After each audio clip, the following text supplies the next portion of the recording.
नमस्कार दोस्तों, स्वागत है एक बार फिर से आप सबका अपना YouTube channel Edu government exam में। दोस्तों ये जो आज हम लोग प्रैक्टिस सेट करेंगे ये लाइब्रेरियन की है, जो कि स्टेट के लिए बहुत ही महत्वपूर्ण है। जिसका सेट जो है अभी तक हम लोगों ने 8 जो है सेट कर कंप्लीट कर लिया है। ये जो है सेट 9 नंबर है, तो इसको हम लोग बारी बारी से सारे सेट को जो है कंप्लीट कर लेंगे। इसमें 15 सेट दिए हुए हैं, जिसको हम लोग क्या करेंगे, सारे बारी बारी से कंप्लीट करेंगे। बिना वीडियो को स्किप किए हुए सेट को बनाइए और अपना स्कोर जो है हमें कमेंट बॉक्स में जरूर बताइए कितना आ रहा है, और अगर कहीं गलत हो रहा है तो ये भी आप कमेंट में जरूर बता दीजिए। उससे पहले अगर आप लोग इस चैनल पर नए हैं तो प्लीज़ चैनल को सब्सक्राइब, वीडियो को लाइक शेयर करके अपना हमें प्यार जरूर दे। पीडीएफ चाहिए तो टेलीग्राम से डाउनलोड कर सकते हो। इसका जो लिंक है वीडियो के डिस्क्रिप्शन में जो है दिया हुआ है। तो स्टार्ट करते हैं दोस्तों आज के पहले क्वेश्चन से। और आज का जो पहला क्वेश्चन है, functional requirements for bibliographic records FRVR model में उपयोगकर्ताओं के कार्यों यानी कि यूजर टास्क का सही क्रम क्या होता है। तो सही क्रम क्या होता है ये पूछ रहा है। तो functional requirements for bibliographic records FRVR में जो है उपयोगकर्ताओं के कार्य का सही क्रम है खोजे, पहचाने, चयन करे, प्राप्त करे, यानी कि find, identity, select and obtain. Option E क्या हो जाएगा हमारा राइट आंसर हो जाएगा। रिसर्च इन प्रोग्रेस किस प्रकार का सूचना स्रोत है। तो रिसर्च इन प्रोग्रेस जो है ये एक प्रकार का प्राथमिक प्रकार का क्या है, ये सूचना स्रोत है। ठीक है, प्राथमिक स्रोत वे होते हैं जो मूल अप्रकाशित या पहली बार प्रकाशित जानकारी प्रदान करते हैं, उनको क्या कहते हैं, ये प्राथमिक प्रकार का सूचना स्रोत कहते हैं। ऑप्शन ए जो हो जाएगा हमारा राइट आंसर हो जाएगा।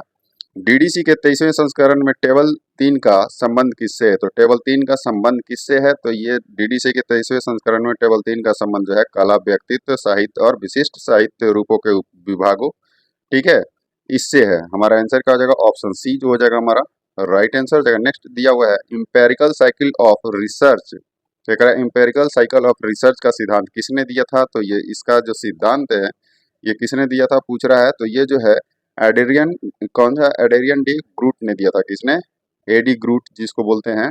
ऑप्शन बी क्या हो जाएगा हमारा राइट आंसर हो जाएगा। नेक्स्ट जो दिया हुआ है यहाँ पे मार्क 21 में टैग क्या कर रहा है, मार्क 21 में टैग 245 का उपयोग किसके लिए किया जाता है। तो 245 का जो उपयोग है ये किसके लिए किया जाता है। तो शीर्षक कथन के लिए इसका उपयोग जो है ये किया जाता है। क्या है, शीर्षक कथन के लिए। ऑप्शन सी हो जाएगा हमारा राइट आंसर। लटका का नियम किससे संबंधित है। तो लटका लॉ जो है ये किससे संबंधित है। तो ये वैज्ञानिक उत्पादकता से जो है ये संबंधित है। अल्फ्रेड जे लटका द्वारा जो है ये 1926 में यह नियम प्रस्तावित किया गया था, याद रखिएगा।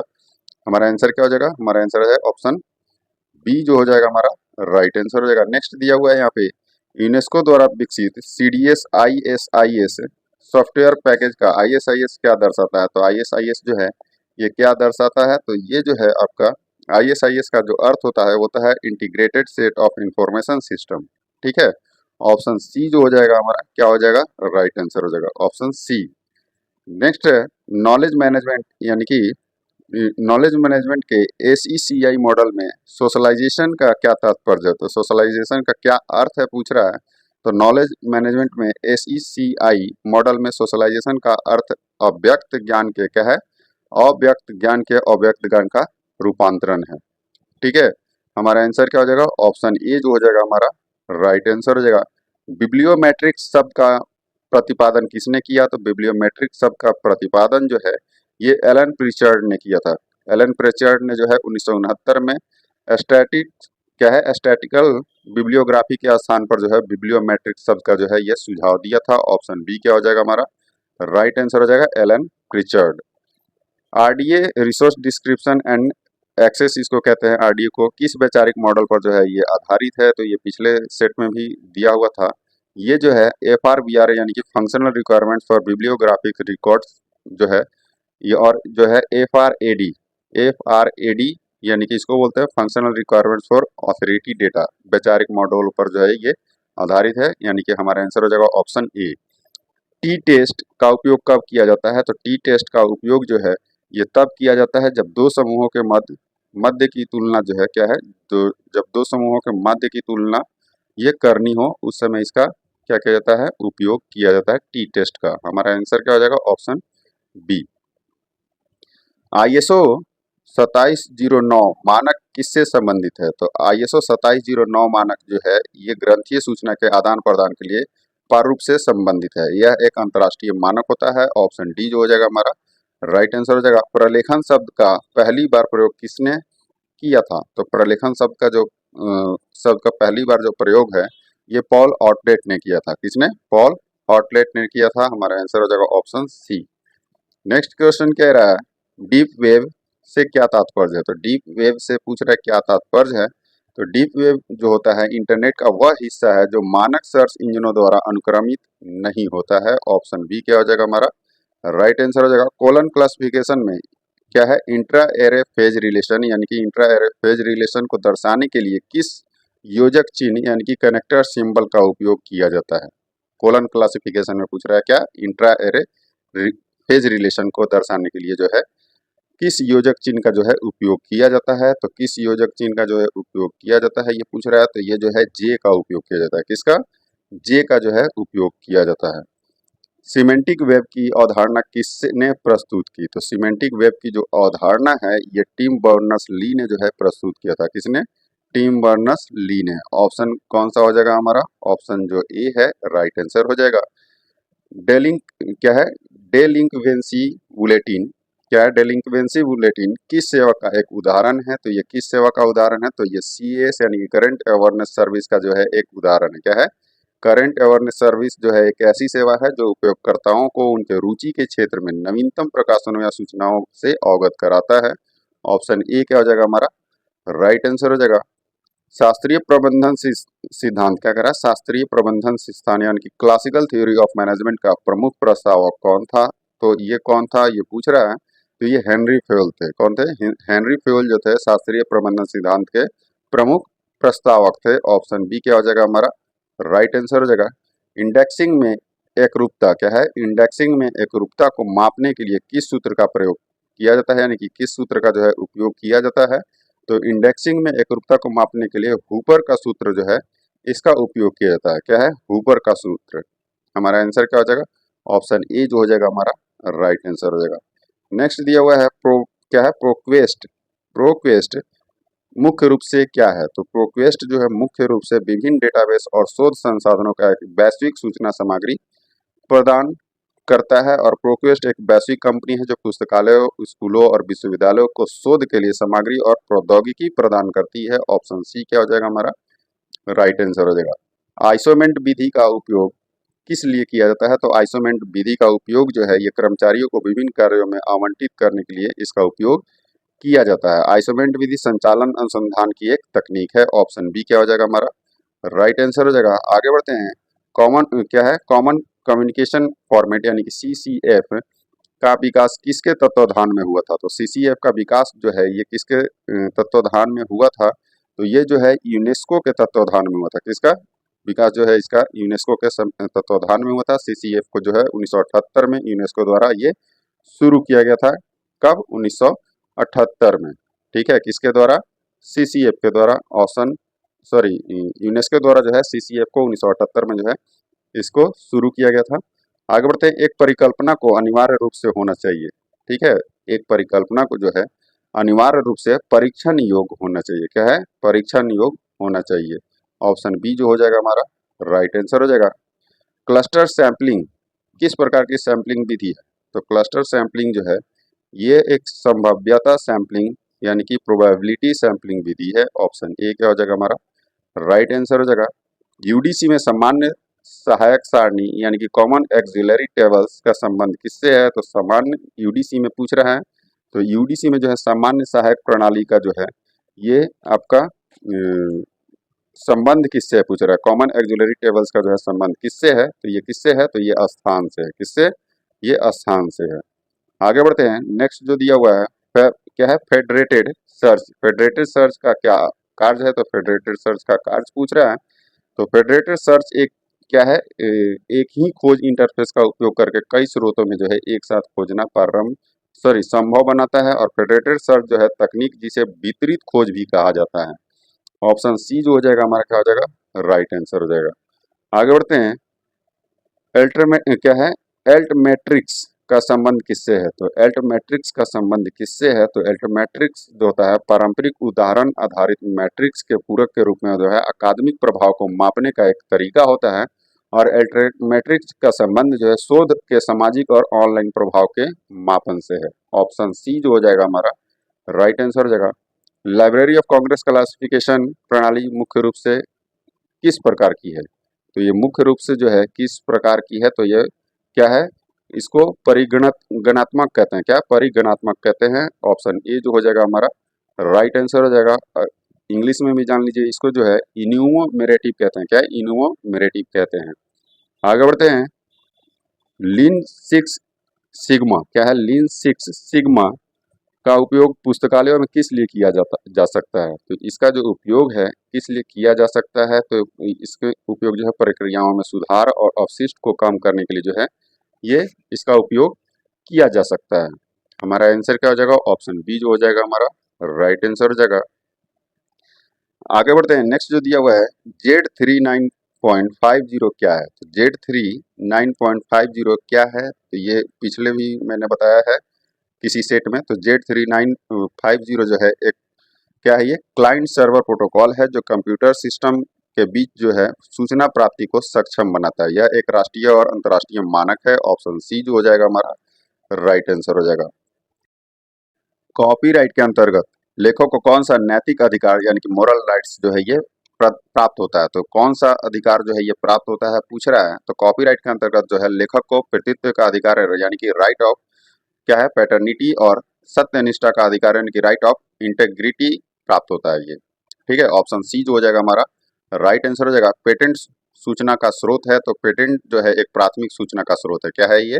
एक प्राथमिक सूचना का स्रोत है। बजट की लाइन आइटम यानी कि क्या है, बजट की लाइन आइटम विधि का मुख्य दोष क्या है ये पूछ रहा है। तो बजट के लाइन आइटम का जो मुख्य दोष जो है, यह कार्यक्रमों का उद्देश्य पर केंद्रित नहीं है, केवल खर्चों पर केंद्रित है ये। ठीक है, लाइन आइटम बजट एक क्या है, पारंपरिक बजटिंग विधि है जिससे प्रत्येक व्यय श्रेणी यानी कि जैसे वेतन, पुस्तकें, आपूर्ति के लिए जो है धन आवंटित किया जाता है।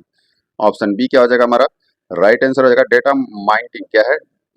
डेटा माइनिंग क्या होता है? तो डेटा माइनिंग बड़े डेटा सेट में पैटर्न, विसंगतियों और संबंधों को खोजने की यह एक प्रकार की प्रक्रिया है। ऑप्शन बी जो हो जाएगा हमारा राइट आंसर हो जाएगा। आगे बढ़ते हैं। डॉक्टर रंगनाथन को मार्गरेट मैन अवार्ड लिखा हुआ है, मैन अवार्ड होगा। मार्गरेट मैन अवार्ड किस वर्ष दिया गया था? तो मार्गरेट मैन अवार्ड जो है ये 1970 में जो है मार्गरेट मैन अवार्ड इनको मिला था। ठीक है, यह अवार्ड उन्हीं के अमेरिकन लाइब्रेरी एसोसिएशन यानी कि एएलए द्वारा दिया गया था। ठीक है, किसके द्वारा? एएलए द्वारा जो है दिया गया था 1970 में, जो उन्हें कैटालॉगिंग और वर्गीकरण में जो है मार्गरेट मैन प्रशस्ति पत्र प्राप्त हुआ था। ऑप्शन सी जो हो जाएगा हमारा राइट आंसर हो जाएगा। कब दिया गया था? 1970 में। याद रखिएगा, बहुत ही इंपॉर्टेंट क्वेश्चन है।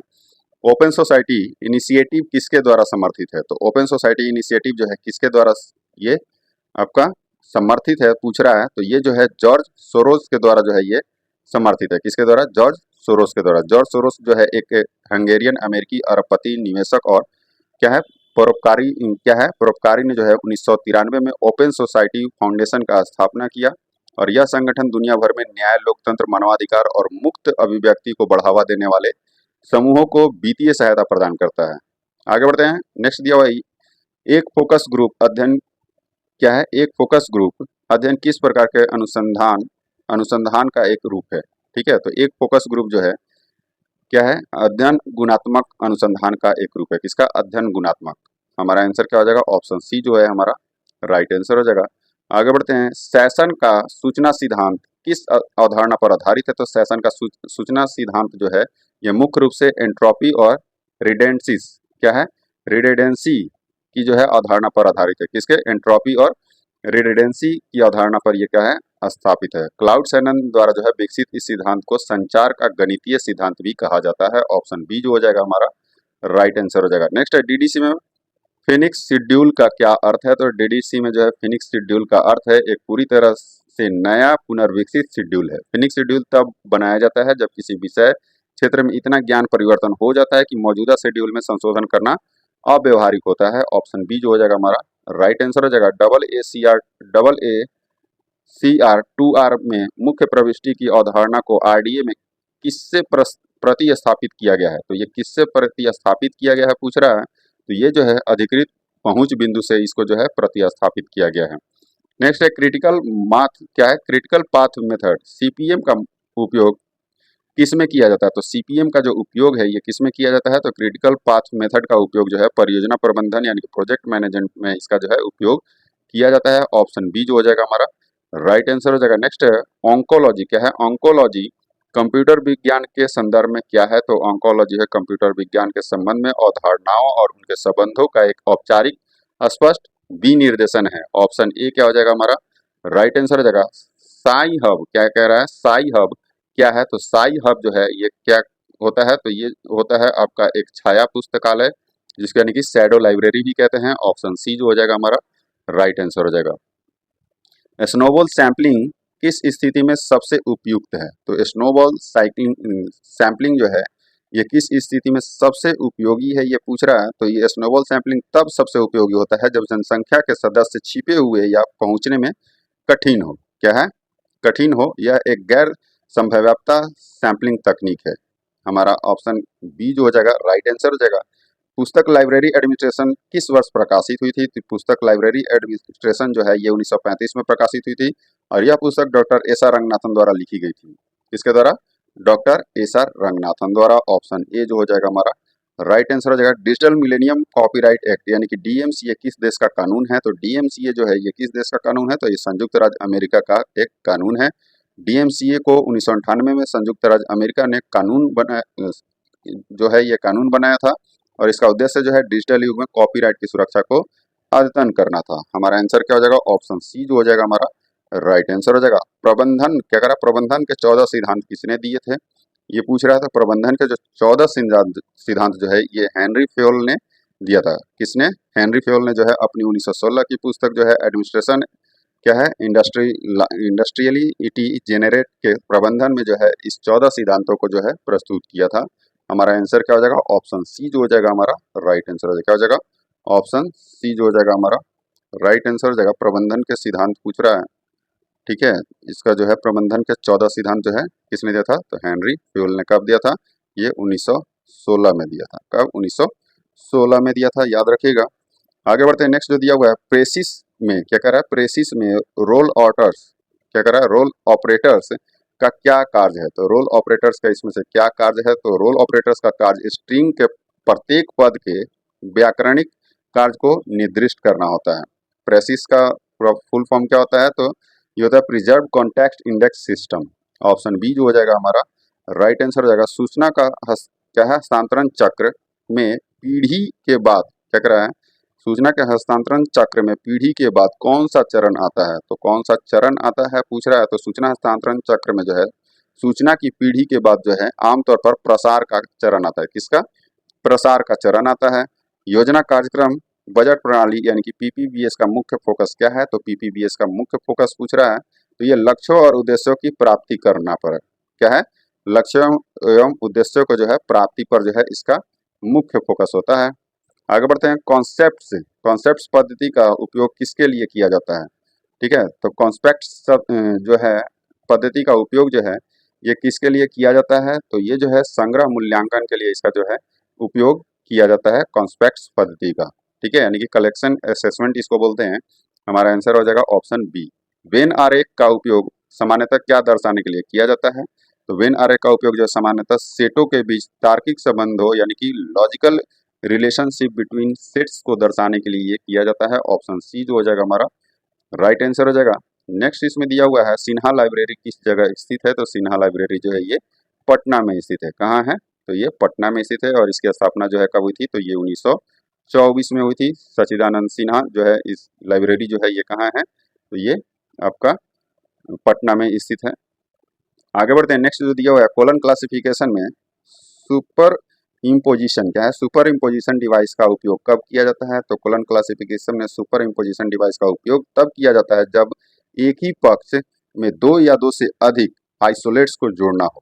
ठीक है, एक ही पक्ष में दो या दो से अधिक आइसोलेट्स को जोड़ना हो तब क्या होता है? सुपर इम्पोजिशन का जो है उपयोग किया जाता है। ऑप्शन कौन सा हो जाएगा? ऑप्शन बी जो हो जाएगा हमारा राइट आंसर हो जाएगा। नेक्स्ट दिया हुआ है एट्रिशन क्या है? एट्रिशन शब्द अनुसंधान में किससे संदर्भित करता है? तो एट्रिशन शब्द जो है अनुसंधान में किसे संदर्भित करता है? तो ये अध्ययन के दौरान प्रतिभागियों की हानि को जो है ये संदर्भित करता है, यानी कि लॉस ऑफ पार्टिसिपेंट्स को जो है ये क्या करता है, संदर्भित करता है। हमारा आंसर क्या हो जाएगा, हमारा आंसर हो जाएगा ऑप्शन बी जो हो जाएगा हमारा राइट आंसर हो जाएगा, क्या option B. Creative commons license का उद्देश्य क्या है, तो क्रिएटिव कॉमन्स लाइसेंस का उद्देश्य रचनाकारों को अपने काम को साझा करने के लिए लचीले कॉपीराइट लाइसेंस प्रदान करना है। ठीक है, क्रिएटिव कॉमन्स जो है एक गैर लाभकारी संगठन है। ठीक है, हमारा आंसर क्या हो जाएगा, ऑप्शन बी जो हो जाएगा हमारा राइट आंसर हो जाएगा। साहित्य के आधे जीवन की अवधारणा किसने दी, तो साहित्य के आधे जीवन की अवधारणा जो है ये बर्टन और केवलर ने दी थी। उन्होंने 1960 में एक लेख में इस अवधारणा को प्रस्तुत किया था। एफआरवीआर क्या है, एफआरवीआर के ग्रुप 2 एंटिटी में क्या शामिल है, तो एफआरवीआर के ग्रुप एंटिटी में, ग्रुप 2 एंटिटी में जो है पर्सनल, फैमिली और कारपोरेट बॉडी जो है ये शामिल है। ऑप्शन बी हमारा राइट आंसर हो जाएगा। गैंग क्या है, गैट चार्ट, गैट चार्ट का आविष्कार किसने किया था, तो गैट चार्ट का आविष्कार जो है ये हेनरी गैट ने किया था। किसने, हेनरी गैट ने किया था। ऑप्शन सी जो हो जाएगा हमारा राइट आंसर हो जाएगा।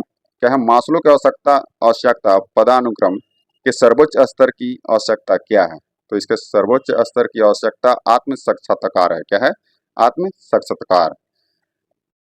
नेशनल नॉलेज रिसोर्सेज कंसोर्टियम एनकेआरसी का नेतृत्व कौन करता है, ये पूछ रहा है। तो एनकेआरसी का जो है नेतृत्व कौन करता है, तो ये सीएसआईआर एनआईएस सीपीआर जो है ये करता है, नेशनल नॉलेज रिसोर्स कंसोर्टियम का नेतृत्व। ऑप्शन सी जो हो जाएगा हमारा राइट आंसर हो जाएगा, क्या हो जाएगा, ऑप्शन सी जो हो जाएगा हमारा राइट आंसर हो जाएगा। और एनकेआरसी की जो स्थापना हुई थी ये कब हुई थी, तो 2009 में। याद रखिएगा, सूचना पुनर्प्राप्ति का संभाव्य मॉडल किस पर आधारित है, तो संभाव्य मॉडल जो है ये किस पर आधारित है, तो ये प्रायिकता के सिद्धांत पर, यानी कि प्रोबेबिलिटी के थ्योरी पर जो है ये आधारित है। ऑप्शन सी जो हो जाएगा हमारा राइट आंसर हो जाएगा। नेक्स्ट है टीक्यूएम का पूर्ण रूप क्या है, तो टीक्यूएम का पूर्ण रूप पूछ रहा है, तो ये जो है टोटल क्वालिटी मैनेजमेंट होता है। क्या होता है, टोटल क्वालिटी मैनेजमेंट होता है। हमारा आंसर क्या हो जाएगा, ऑप्शन ए। लाक्षणिक विश्लेषण यानी कि सिंटैक्टिकल एनालिसिस का संबंध किससे है, तो इसका जो संबंध है ये लाक्षणिक विश्लेषण जो इसका कहते हैं, इसका जो संबंध है इंडेक्सिंग भाषाओं के अवधारणाओं के बीच संबंधों से है। ऑप्शन बी जो हो जाएगा राइट आंसर हो जाएगा। OCLC क्या कह रहा है, OCLC का मुख्यालय कहाँ है, ये तो मैंने बहुत बार बताया है, ये डबलिन ओहियो जो कि संयुक्त राज्य अमेरिका में है। ठीक है, और इसकी स्थापना जो है कब हुई थी, तो ये 1967 में हुई थी। कब, 1967 में। ऑप्शन सी जो हो जाएगा हमारा राइट आंसर हो जाएगा। एक्सेस पॉइंट क्या है, तो एक्सेस पॉइंट क्या होता है, तो यह एक ग्रंथ सूचीय रिकॉर्ड में एक नाम शब्द का वाक्यांश है जिसके द्वारा रिकॉर्ड को खोजा और पहचाना जा सकता है। ऑप्शन बी जो हो जाएगा हमारा राइट आंसर हो जाएगा। नेक्स्ट इसमें दिया हुआ है ब्रैडफोर्ड का बिखराव का नियम, ब्रैडफोर्ड का बिखराव का नियम किससे संबंधित है, तो ब्रैडफोर्ड का बिखराव का नियम किसी विषय पर लेखों के पत्रिकाओं में वितरण से संबंधित है। हमारा आंसर क्या हो जाएगा, ऑप्शन ए जो हो जाएगा हमारा राइट आंसर हो जाएगा। थ्योरी एक्स और थ्योरी वाई का प्रतिपादन जो है ये किसने किया था, तो थ्योरी एक्स और थ्योरी वाई का प्रतिपादन जो है ये डगलस मैकग्रेगर ने किया था। किसने, डगलस मैकग्रेगर ने जो है ये अपनी जो है 1960 की पुस्तक जो है the human side of enterprises में इन दोनों सिद्धांतों को जो है प्रस्तुत किया था। कब, 1960 में। ठीक है, इसको याद रखिएगा। हमारा आंसर क्या हो जाएगा, डगलस मैकग्रेगर। आगे बढ़ते हैं। नेक्स्ट दिया हुआ है ISBD, क्या कह रहा है, ISBD में स्टेटमेंट ऑफ क्या है, रिस्पॉन्सिबिलिटी को किस चिन्ह से पहले लिखा जाता है, तो किस चिन्ह से जो है पहले लिखा जाता है ये पूछ रहा है। तो ISBD में जो है स्टेटमेंट ऑफ रिस्पॉन्सिबिलिटी को एक स्पेस स्लैश से पहले लिखा जाता है। क्या है, एक स्पेस स्लैश से पहले लिखा जाता है। हमारा आंसर क्या हो जाएगा, हमारा आंसर हो जाएगा ऑप्शन बी, ऑप्शन बी जो हो जाएगा हमारा राइट आंसर हो जाएगा। नेक्स्ट है डिजिटल ऑब्जेक्ट्स आइडेंटिफायर DOI का प्रबंधन कौन करता है, तो DOI का प्रबंधन जो है ये कौन करता है ये पूछ रहा है। तो ये जो है आपका डिजिटल ऑब्जेक्ट आइडेंटिफायर प्रणाली का प्रबंधन जो है इंटरनेशनल DOI फाउंडेशन यानी कि इंटरनेशनल DOI फाउंडेशन द्वारा जो है ये किया जाता है। हमारा आंसर क्या हो जाएगा, ऑप्शन सी जो हो जाएगा राइट आंसर हो जाएगा। लाइब्रेरी एंजाइटी क्या कह रहा है, लाइब्रेरी एंजाइटी की अवधारणा किसने दी, तो लाइब्रेरी एंजाइटी की जो अवधारणा है ये कॉन्सेप्ट क्या है, कॉन्स्टेंस मेलन ने जो दी थी। क्या है, कॉन्स्टेंस मेलन ने दी थी। ठीक है, मेलन ने जो है 1986 में अपने एक अध्ययन में ये पाया कि कई कॉलेज छात्राओं को पुस्तकालय का उपयोग करते समय डर और चिंता का अनुभव होता है। ऑप्शन ए क्या हो जाएगा हमारा राइट आंसर हो जाएगा। अजाइल मैनिफेस्टो क्या कह रहा है, अजाइल मैनिफेस्टो का संबंध मुख्य रूप से किससे है, तो अजाइल मैनिफेस्टो का जो संबंध है मुख्य रूप से सॉफ्टवेयर विकास से है। किससे है, सॉफ्टवेयर विकास से है। जाइल मैनिफेस्टो 2001 में जो है सॉफ्टवेयर डेवलपर्स के एक समूह द्वारा बनाया गया था। ऑप्शन बी क्या हो जाएगा हमारा राइट आंसर हो जाएगा। फिशबोन क्या कह रहा है, फिशबोन डायग्राम यानी कि इशिकावा डायग्राम का उपयोग किस लिए किया जाता है, ठीक है। तो फिशबोन डायग्राम का उपयोग जो है उपयोग कारण और प्रभाव विश्लेषण यानी कि कॉज एंड इफेक्ट एनालिसिस के लिए जो है ये किया जाता है। इस डायग्राम का आविष्कार जो है जापान के गुणवत्ता नियंत्रण विशेषज्ञ कौन काओरुस इशिकावा ने किया था। ऑप्शन सी जो हो जाएगा हमारा राइट आंसर हो जाएगा। नेक्स्ट है डबलिन कोर मेटाडेटा में कितने कोर एलिमेंट्स होते हैं, तो कितने कोर एलिमेंट्स होते हैं, तो ये 15 जो है कोर एलिमेंट्स होते हैं। कितने 15 जो है कोर एलिमेंट्स होते हैं। National digital library of India NDLI परियोजना किसके द्वारा विकसित की गई, तो एनडीएलआई जो परियोजना है ये आईआईटी खड़गपुर द्वारा जो है ये विकसित की गई थी। किसके द्वारा, आईआईटी खड़गपुर द्वारा जो है ये विकसित की गई थी। वी फ्रेम किसका प्रतिस्थापन करने के लिए विकसित किया जा रहा है, तो वी फ्रेम जो है ये मार्क 21 का प्रतिस्थापन करने के लिए जो है ये विकसित किया जा रहा है। किसका, मार्क 21 का जो है प्रतिस्थापित करना है। सन 1930 में किसके द्वारा पुस्तक चयन के सिद्धांत प्रस्तुत किया गया था, तो सन 1930 में जो है किसके द्वारा, तो ड्ररी के द्वारा जो है ये पुस्तक चयन के सिद्धांत को जो है प्रस्तुत किया गया था। वर्ष 1930 में फ्रांसिस के डब्ल्यू ड्यूरी ने जो है ये पुस्तक चयन के सिद्धांत को पुस्तक चयन नाम पुस्तक से प्रदर्शित किया था। ऑप्शन ए जो हो जाएगा हमारा राइट आंसर हो जाएगा। नेक्स्ट जो दिया हुआ है ग्रंथालय किस प्रकार का सॉफ्टवेयर है, तो ग्रंथालय जो है ये किस प्रकार का सॉफ्टवेयर है, तो ये एक लाइब्रेरी ऑटोमेशन सॉफ्टवेयर है। क्या है, लाइब्रेरी ऑटोमेशन सॉफ्टवेयर है। अदृश्य कॉलेज से क्या तात्पर्य है, अदृश्य कॉलेज से क्या तात्पर्य है पूछ रहा है, तो ये किसी विशेष क्षेत्र में काम करने वाले शोधकर्ताओं के एक वैज्ञानिक अनौपचारिक संचार नेटवर्क को संदर्भित करता है। ऑप्शन बी जो हो जाएगा हमारा राइट आंसर हो जाएगा। नेक्स्ट जो दिया हुआ है counselling of scientific and industrial research की स्थापना यानी कि CSIR की स्थापना में किसकी महत्वपूर्ण भूमिका थी, तो CSIR की स्थापना में जो है किसकी महत्वपूर्ण भूमिका है पूछ रहा है, तो ये शांति स्वरूप भटनागर और आर्कोट क्या है रामासामी मुदलियार का जो है ये महत्वपूर्ण भूमिका है। ऑप्शन बी जो है हमारा राइट आंसर हो जाएगा। CSIR की जो स्थापना है ये कब हुई थी, तो ये 1942 में हुई थी। कब, 1942 में जो है भारत सरकार द्वारा एक स्वायत्त निकाय के रूप में ये इसका जो है यह स्थापना किया गया था। सिस्टम एनालिसिस का पहला चरण क्या है, क्या कह रहा है, सिस्टम एनालिसिस का पहला चरण क्या है, तो इसका पहला चरण है समस्या की परिभाषा और प्रारंभिक जांच यानी कि problem definition of the preliminary investigation है। ऑप्शन बी क्या हो जाएगा हमारा राइट आंसर हो जाएगा। कोलन क्लासिफिकेशन में ग्रुप नोटेशन का क्या लाभ है, तो ग्रुप नोटेशन का इसमें पूछ रहा है क्या लाभ होता है, तो कोलन क्लासिफिकेशन में ग्रुप नोटेशन का लाभ यह है कि यह एक एरे में आइसोलेट्स की क्षमता को असीम बनाता है। ऑप्शन सी जो हो जाएगा हमारा राइट आंसर हो जाएगा। नेक्स्ट दिया हुआ है क्या है, लाइसेंस वेयर क्या है, लाइसेंस वेयर जो है ये क्या है, तो लाइसेंस वेयर एक सॉफ्टवेयर है जिसे उपयोग करने के लिए लाइसेंस खरीदने की आवश्यकता होती है। यह सब जो है आमतौर पर किसी भी वाणिज्यिक या प्रोप्राइटी सॉफ्टवेयर को संदर्भित करता है जो मुफ्त नहीं होता है। ऑप्शन सी जो हो जाएगा हमारा राइट आंसर हो जाएगा। विपो का पूर्ण रूप क्या होता है, तो विपो का पूर्ण रूप होता है वर्ल्ड इंटेलेक्चुअल प्रॉपर्टी ऑर्गेनाइजेशन, विश्व बौद्धिक संपदा संगठन इसको कहते हैं। और विपो संयुक्त राष्ट्र की 15 विशिष्ट एजेंसियों में से एक है जिसकी स्थापना जो है ये कब हुई थी, तो 1967 में हुई थी। कब, 1967 में हुई थी। और इसका मुख्यालय जो है ये जिनेवा स्विट्जरलैंड में है। हमारा आंसर क्या हो जाएगा ऑप्शन बी। कैटलॉगर्स जजमेंट की अवधारणा किससे संबंधित है, तो कैटलॉगर्स जजमेंट की अवधारणा प्रसूचीकरण यानी कि कैटलॉगिंग से संबंधित है। हमारा आंसर हो जाएगा ऑप्शन बी जो हो जाएगा हमारा राइट आंसर हो जाएगा। साइबरनेटिक्स के जनक के रूप में किसे जाना जाता है, तो साइबरनेटिक्स के जनक के रूप में जो है ये नॉबर्ट विनर को, किसे, नॉबर्ट विनर को जो है साइबरनेटिक्स के जनक के रूप में जाना जाता है। हमारा आंसर क्या हो जाएगा ऑप्शन ए जो हो जाएगा राइट आंसर हो जाएगा। टोटल क्वालिटी मैनेजमेंट यानी कि TQM का दर्शन रूप क्या है, मुख्य रूप से दर्शन मुख्य रूप से किस पर आधारित है, तो ये जो है किस पर आधारित है, तो टोटल क्वालिटी मैनेजमेंट का दर्शन मुख्य रूप से ग्राहक संतुष्टि और निरंतर सुधार पर जो है ये आधारित है। ऑप्शन सी जो हो जाएगा हमारा राइट आंसर हो जाएगा। लॉन्ग टेल क्या कह रहा है, लॉन्ग टेल की अवधारणा का उपयोग में पुस्तकालयों में किसके लिए किया जा सकता है, तो किसके लिए किया जा सकता है, तो ये जो है लॉन्ग टेल की अवधारणा का उपयोग जो है आला और कम लोकप्रिय क्या है, आला और कम लोकप्रिय सामग्री के महत्व को समझने के लिए इसका उपयोग जो है ये किया जा सकता है। यह अवधारणा जो है क्रिस एंडरसन लोकप्रिय बनाई गई थी। क्रिस एंडरसन जो है इनके द्वारा जो है ये लोकप्रिय बनाया गया था। ऑप्शन बी क्या हो जाएगा हमारा राइट आंसर हो जाएगा। नेक्स्ट है यूनिवर्स ऑफ सब्जेक्ट के विकास के तरीके विच्छेदन का क्या अर्थ है? तो यूनिवर्स ऑफ सब्जेक्ट के विकास के तरीके के विच्छेदन यानी कि डिसेक्शन का क्या अर्थ है ये पूछ रहा है। तो विच्छेदन का अर्थ होता है एक व्यापक विषय के उसके घटक भागों में विभाजित करना होता है। ठीक है, हमारा आंसर क्या हो जाएगा ऑप्शन बी जो हो जाएगा हमारा राइट आंसर होगा। सेंस मेकिंग थ्योरी किसने दी थी? तो सेंस मेकिंग थ्योरी जो है ये ब्रेडा डार्विन ने दी थी। किसने? ब्रेडा डार्विन ने जो है ये सेंस मेकिंग थ्योरी दी थी।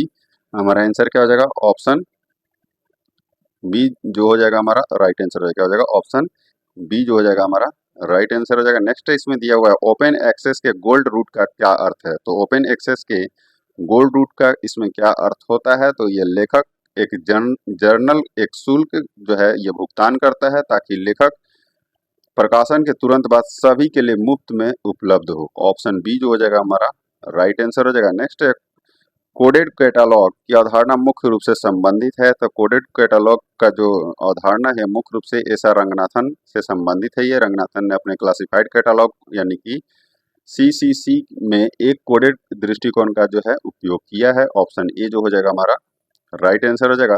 नेक्स्ट है लाइब्रेरी बिल फॉर इंडिया का मसौदा किसने तैयार किया था? तो लाइब्रेरी बिल फॉर इंडिया का मसौदा जो है डॉक्टर एस आर रंगनाथन ने जो है तैयार किया था।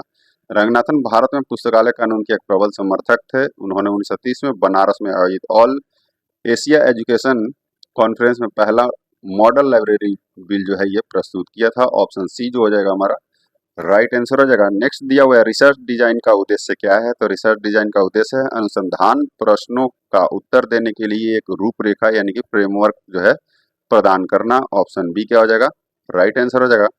वेब 2.0 क्या कह रहा है? वेब 2.0 प्रौद्योगिकियों का एक उदाहरण है। तो ये वेब 2.0 जो है ये क्या है? तो ये जो है आपका विकी और ब्लॉग जो है ये 2.0 प्रौद्योगिकी का प्रमुख उदाहरण होता है। क्या है? विकी और ब्लॉग। ठीक है, हमारा आंसर क्या हो जाएगा ऑप्शन सी जो हो जाएगा हमारा राइट आंसर हो जाएगा। सब्जेक्ट गेटवे का एक उदाहरण है। तो सब्जेक्ट गेटवे का क्या उदाहरण है पूछ रहा है। तो ये जो है क्या है? तो ये इंट्यूट है यानी कि अब बंद हो गया है। ऑप्शन सी जो हो जाएगा हमारा राइट आंसर हो जाएगा। इंट्यूट सब्जेक्ट गेटवे का एक प्रसिद्ध उदाहरण होता है। यह जो है सब्जेक्ट गेटवे जिसे विषय निर्देशिका भी कहा जाता है। आगे बढ़ते हैं। नेक्स्ट है पॉपर का क्या है? पॉपर का फॉल्सिफिकेबिलिटी क्या है? पॉपर का फॉल्सिफिकेबिलिटी सिद्धांत क्या कहता है? तो ये क्या कहता है? तो पॉपर का फॉल्सिफिकेबिलिटी सिद्धांत कहता है कि एक सिद्धांत को वैज्ञानिक होने के लिए उसे गलत साबित करने योग्य होना चाहिए। क्या है? उसे गलत साबित करने योग्य जो है होना चाहिए। ऑप्शन ए जो हो जाएगा हमारा राइट आंसर हो जाएगा। नेक्स्ट दिया हुआ है मेस में ट्री स्ट्रक्चर्स का क्या उपयोग है? ठीक है, तो इसमें मेस में जो है ट्री स्ट्रक्चर का क्या उपयोग है ये पूछ रहा है। तो इसका उपयोग जो है विषयों का एक पदार्थ अनुक्रम जो है प्रदर्शित करने के लिए किया जाता है। ऑप्शन बी जो हो जाएगा हमारा राइट आंसर हो जाएगा। नेक्स्ट इसमें दिया हुआ है हार्थोन स्टडीज ने किस प्रबंधन दृष्टिकोण को जन्म दिया है? तो हार्थोन स्टडीज ने जो है किस प्रबंधन के दृष्टिकोण को जो है जन्म दिया है? तो ये जो है आपका मानव संबंध दृष्टिकोण को जो है ये जन्म दिया है 1920 से 1930 के दशक में है जो एल्टन मेयो और उनके सहयोगी के द्वारा जो है ये हार्थोन वर्क्स यानी कि शिकागो में एक फैक्ट्री में किए गए थे। ऑप्शन सी जो हो जाएगा हमारा राइट आंसर हो जाएगा मानव संबंध दृष्टिकोण। आज का लास्ट क्वेश्चन जो दिया हुआ है सूचना एक वस्तु कमोडिटी है, यह दृष्टिकोण किससे जुड़ा हुआ है? तो यह दृष्टिकोण जो है सूचना के आर्थिक दृष्टिकोण यानी कि इकोनॉमिक अप्रोच टू इंफॉर्मेशन से जुड़ा हुआ है। ऑप्शन बी जो हो जाएगा हमारा राइट आंसर हो जाएगा। आज का सेशन यही समाप्त होता है। वीडियो अच्छी लगी हो तो लाइक एंड सब्सक्राइब जरूर कर दीजिएगा और अपने दोस्तों के साथ शेयर करना नहीं भूलिएगा। जय हिंद दोस्तों।